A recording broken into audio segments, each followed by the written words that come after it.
I'm going to share a few pearls today. My first one, this is 10 years in the making. Trauma is actually quite easy for the most part. You get a broken bone. You distract it with a bit of metal that holds it in place for a few months, get the patient rehabbing early, and pretty soon you're on the road to recovery. And as long as you stay on that nice linear pathway, actually, most of the time, I mean, there's a bit of higher level thinking in that black box, but for the most part, actually, trauma is pretty straightforward.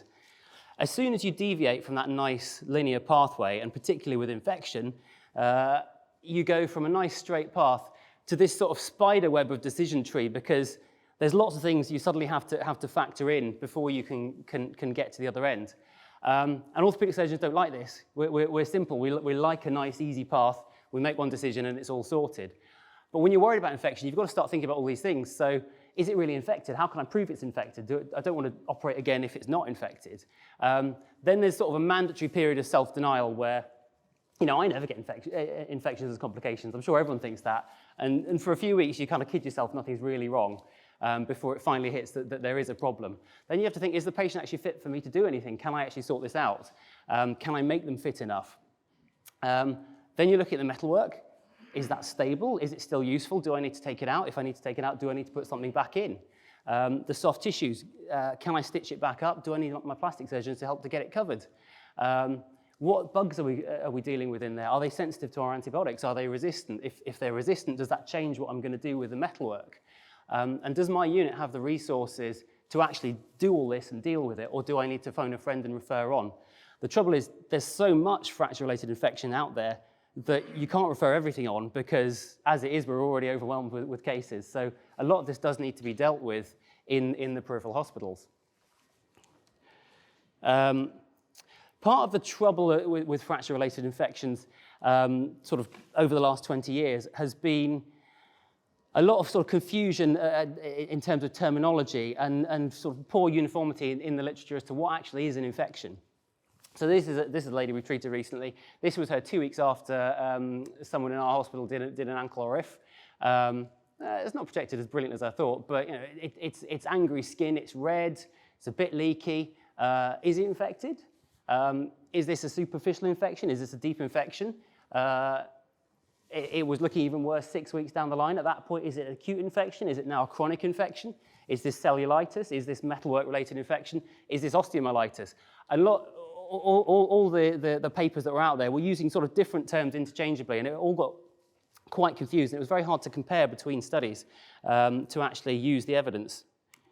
So a few years ago, it was decided that much like our arthroplasty colleagues for periprosthetic joint infections, we needed some sort of consensus criteria, that's better, to help us to all be talking in the same terminology to decide what actually is a fracture-related infection. And they coined that term and said, get rid of everything else, forget about superficial, forget about deep, forget about acute and chronic, just call it a fracture-related infection, and then everyone knows what you're talking about. And the big players from these four organizations, AO, EBGIS, OTA, and the Pro Implant Foundation, got together in a posh hotel for a week or so, went through all the evidence. Still not.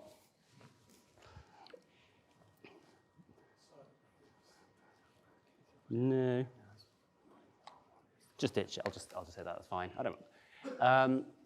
And they came up with this, which is this is on free access in the JOT from 2020. This sort of summarizes their findings. So I do recommend have a look at that. I'm happy to email it to anyone who is interested. But they essentially looked at all the kind of clinical criteria and investigations that we all do for suspected infection, and assimilated all that evidence, which was, to be fair, not brilliant in terms of quality, and an awful lot of expert opinion, and they came up with this consensus criteria. And when they were looking at all these criteria, they essentially put them into two bins. So they decided to call one lot confirmatory criteria. So this is, if you have any one of these things, you can 100% say this is definitely a fracture-related infection. You don't need any more investigation to confirm the diagnosis. It is infected. You may want to do more investigations to plan your treatment, but one of those is enough. And then there's a bigger group called suggestive criteria, which worries us. This is a lot of the tests that we look at, but on their own, it doesn't matter how many of those are positive, it doesn't absolutely confirm a fracture-related infection. It just sort of gives you more and more weight to your decision-making. For confirmatory criteria, there's not that many actually. So preoperatively, the only things that tell you for absolute definite you've got an FRI is if there's a hole from the outside world down to the fracture in the metalwork. So if you have a fistula, a sinus, or frank wound breakdown, it's a fracture-related infection, that's it sort of thing. Likewise, if you've got pus coming out of your wound, again, it is an infection. Stop kidding yourself, it is. Everything else is post-operative. So this is after you've done your debridement.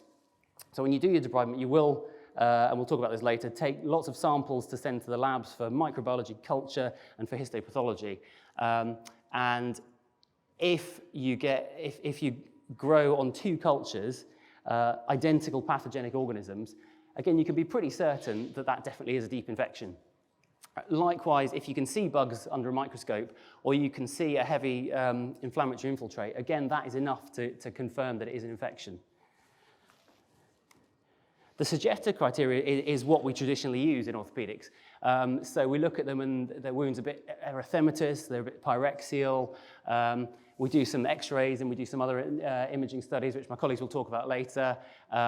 We look at the inflammatory markers, which might be a bit up, could be non-specifically. They have a slightly leaky wound. Unfortunately, all of those worry you, but none of them actually tell you for 100% this is a fracture-related infection. The more of those that are positive, the greater the weight there is that it probably is infected. But at some point, you have to take what you've got and just take the plunge and say, okay, the only way I'm going to know for sure is actually to go in there and do a debridement and get some deep samples. They did, also on this, so if you have a single positive culture from your deep samples, that on its own is not diagnostic of an infection because it could be contamination. You could have touched the skin. You could have got some contamination in the lab. The trouble with that is a lot of orthopods, when they do a debridement, they send a single swab or a single sample. So if you've only sent one, you can only get one answer. So as a rule of thumb, you should always send 5 micro samples, some histo as well, anytime you do a debridement, and that gives you enough that you can actually hopefully get confirmation. They made a nice flow chart to sort of summarize that, and essentially what it says is that there's a certain amount of information you can get. If you have one of these confirmatory criteria, you know what you've made your diagnosis, you know what you need to do. If you've got some of these suggestive criteria, at some point you're going to have to take the plunge to do your surgical exploration, and it's only then that you'll know for absolutely sure that you've got an FRI. It sounds a bit pedantic, but it is actually relatively useful in terms of how you think about these cases, I think. So just very quickly, a few sort of real-world things. So these are a couple of tibias that have been fixed. On my side, on B, I mean, there's a very nice plate in there which is staring me in the face. Anytime you can see shiny stuff, it's infected. He's not got a raised CRP. There's no erythema around there. It doesn't matter. It's infected because you can see it. Your eyeball is enough to make that diagnosis. On the other side, this is a more chronic case, so most of the skin's healed, but he's ended up with this little sinus which is going all the way down to the bone, and the plate that's sitting in there. Again, that is enough to tell you preoperatively that is an infection. Far more commonly what you'll see is something like this. So this is another plated tibia. None of these are my cases. These are ones I've stolen off the internet for this talk. And the wound's healed, but it's all a bit red. It gets a bit pyrexial. It gets more painful.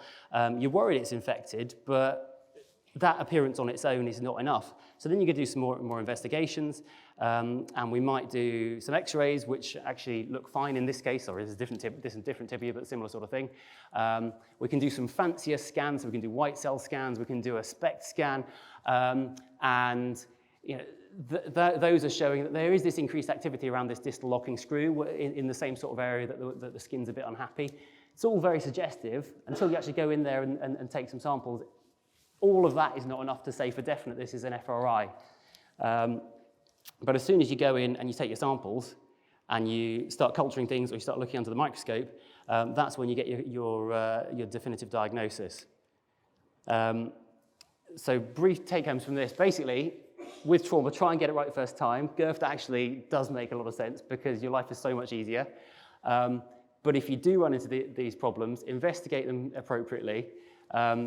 I would recommend you have a look and use this consensus definition, because it does, as I said, it means that we're all talking the same language. It's certainly useful for research down the line.